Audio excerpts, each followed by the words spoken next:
most important for England, and the biggest job that Tuchel had was finding that pairing in front of Pickford. And I think what they did tonight was excellent. The goals are a bonus, I think, an added bonus. But there was one in particular position that caught me by surprise. That number 10 role went to Rodgers today. And plenty of pressure on the big nations, none more so than for England. They faced a difficult test against Serbia away from home. They were at the home of Red Star Belgrade, which is a really difficult place to go. Is it? And we think it is. We've seen that in the Champions League. England winning 5-0 in Group K. Kane, Madueke, Konsa, Guehi and Rashford with the goals. The English press was calling this Thomas Tuchel's toughest test so far. This was where we would see how he will take this team on as we look ahead to the World Cup. And I think he answered plenty of questions from the performance. Yeah, by far his best performance as a national team boss for England. It's really outstanding to see this type of a performance and the result. I mean, many different goal scorers, including 3 who got their first goal for the national team, which is quite remarkable. Obviously, some outstanding performances again from individuals. I think Harry Kane grabbing goals galore is just continuing to set England off and put them in a great position to potentially go and challenge for the World Cup in the United States, Canada and Mexico. And now what I'm recognising from England is that this true development that they've gone through, and they don't get recognised enough, England and the Federation, for developing young players. They're starting to come together, Adam. And I know this game, and I mentioned there jokingly so that it's away to Serbia and it's going to be a tough game, it's going to be an easy... No, these are always difficult games. Qualification games away to countries like that are tough because you go into an atmosphere where you're not welcome there. And they make it very difficult for you, and you've got to get past the vulnerabilities and try to put out a top-class performance. But individuals really stepped. I thought Declan Rice was absolutely brilliant in this game. The way he playmaked with the ball, his passing, his movement, I thought he's obviously got himself a couple of assists in the game. He was very, very good. He stood out, and obviously having a couple of defenders get their goals with Konsa and Marc Guehi. I mean, these are impressive stats for Thomas Tuchel when he's trying to build not only a successful team that plays pretty on the eye football, he wants to get a team that's winning. And that winning mentality with chemistry and with belief. And this England team is absolutely brilliant. Another player that deserves a lot of credit is Elliot Anderson. I thought he looked like he fit in perfectly into that midfield.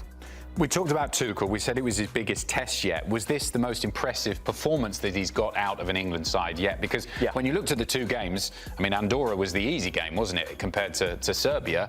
Knocked 5 past Serbia and only 2 against Andorra. This was much, much better.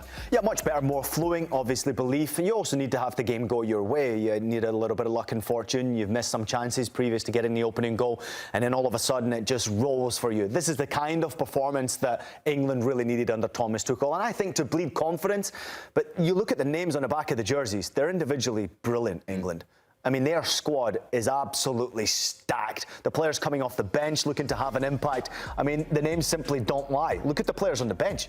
I mean, that is insane to have that type of talent waiting to get into the first 11. And let's talk about this lineup, because there was 4 changes from the Andorra game. Konsa came in for Byrne at centre-back. Livramento replaced Luis Skelly, who we're told wasn't quite fit enough to play a full game. Morgan Rogers in for Ezra, and Anthony Gordon in for Rashford, who got that last goal, but coming off the bench.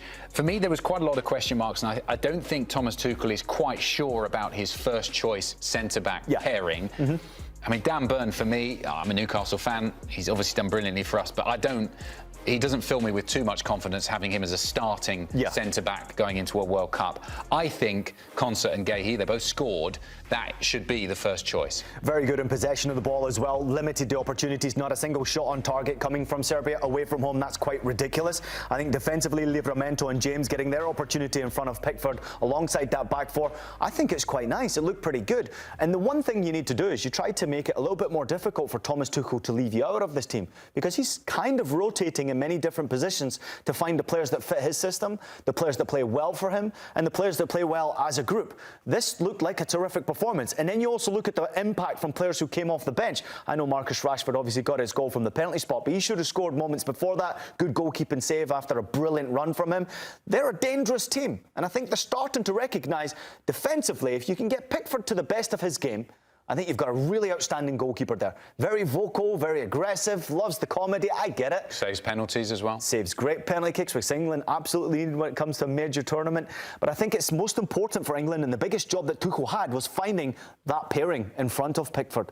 And I think what they did tonight was excellent. The goals are a bonus, I think, an added bonus.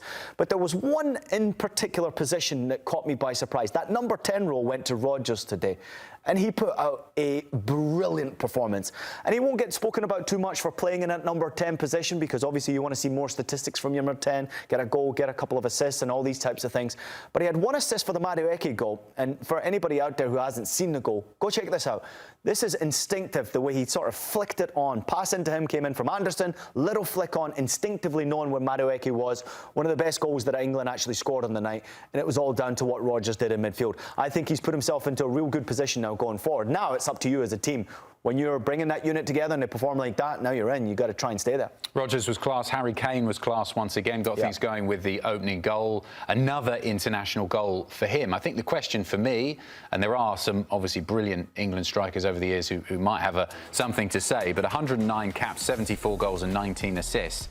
He's England's all-time leading goal scorer. Would you put him as the best England striker ever, above the likes of Alan Shearer, Michael Owen, some of the other greats that have played? Well, those two you just mentioned are heroes of mine. Alan Shearer in particular, and Michael Owen grew up around the same time as me, so I got to watch him develop, so both of them will always be up there. But I don't think you can argue with these statistics. Let's put it into context. 109 caps, 74 goals. If you were to try and compare that to the world's best who have ever played the game, you automatically go to Messi and Ronaldo. Ronaldo, it took him 141 games to get 74 national team goals. And for Messi, it took him 148 games to get to 74 national team goals. So 109 appearances, 74 England goals.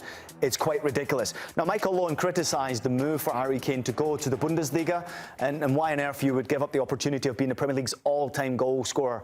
I understand and respect his comments, but I slightly disagree. Harry Kane's gone to the Bundesliga where it's slightly less impactful on his body. This guy's fresh now. Doesn't have to play every game. Doesn't have to run through his boots. He doesn't even have to move. Just stay around that penalty area and be Harry Kane. Previously in the Premier League, he's gone dropping off, picking up the ball, busting a gut, battling people. It's a fight every game in the Premier League. In the Bundesliga, more offensive-minded. He doesn't have to do all that nonsense. So I think you get the best out of Harry Kane now going into a World Cup, because his body is a lot more healthier than most people would recognise. So good move for me, because he's thinking long term. I want to be fit and healthy for the World Cup. I want to win some trophies in Germany. Maybe after that World Cup I'll decide to go back to the Premier League and acclaim that Premier League record for goal scoring. But I just think Harry Kane is just unstoppable right now. One of the best ever strikers, let alone one of the best to ever play for England. And I also think on that debate, when you look at collectively as a team with Kane in it, they've got further than England with Michael Owen, Alan Shearer and these other players in the Euros and the World Cup. So also when you look at them